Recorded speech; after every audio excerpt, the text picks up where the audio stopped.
Attention, functional fitness athletes or barbell athletes.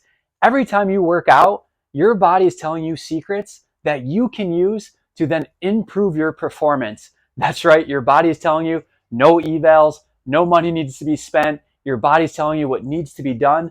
This series is going to give you an insight to those little tips that your body's already telling you.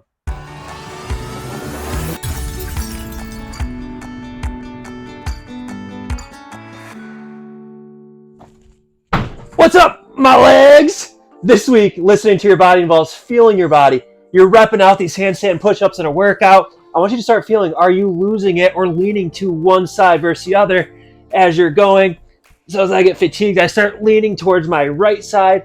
That is indicating that I have some asymmetrical overhead pressing asymmetries that I may want to look into in order to become a more efficient athlete to improve my performance with a handstand push-up movement.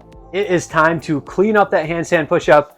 The first assessment we're going to do is a long sitting kettlebell bottoms up overhead press. Brainy's got that kettlebell in the bottoms up position. She's going to do as many reps as she can until that kettlebell falls out of that bottoms up position, or she starts leaning her trunk, or she can't press it anymore. So go ahead, keep on going, Brandy. Why are we doing that bottoms up position? Because we're looking at shoulder stability.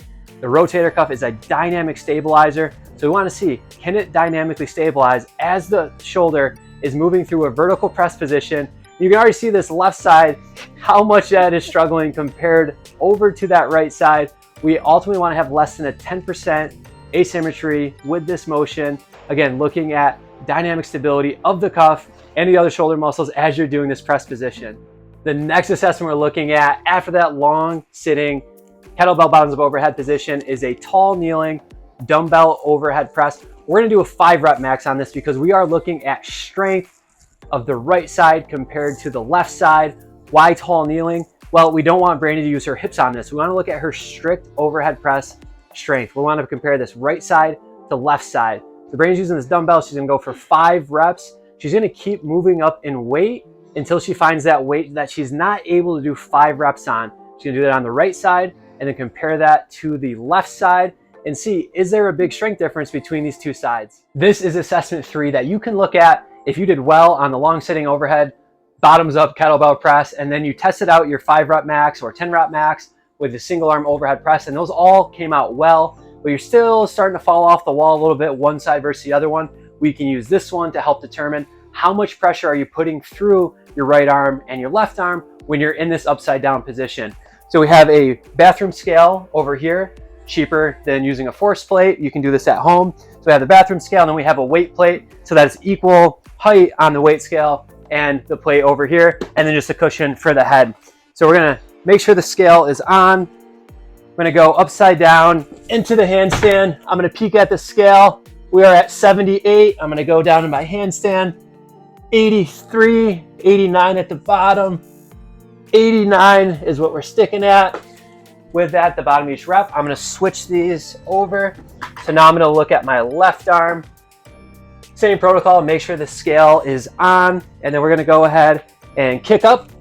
I'm gonna look around 88. We're gonna go down around 89, back up. Let's go down again and back up.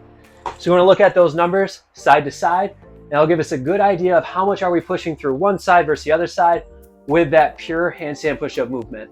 A lot of takeaways from this video, but the main point is that you're feeling what's happening as you're working out. If it's a handstand push-up or if it's a strict overhead press with a barbell, feeling what is happening as you're doing that movement. Are you leaning one side versus the other one? Let's start to work on that to prevent injury long-term. There's interesting data showing that shoulder injuries happen more often on the dominant side versus the non-dominant side. So if you're experiencing some discomfort on your dominant arm, it's likely that the non-dominant arm needs some more work. So you can use these assessments to help figure out, is it the stability, is it the strength, or is it the position that's creating that difficulty or inefficiency with that overhead movement. We hope that you are enjoying this series and you're improving your performance brick by brick, taking care of that 1% each time you work out to become that athlete that you intended to be. If you're enjoying this, subscribe to the channel, share it with your friends, and we look forward to talking with you soon.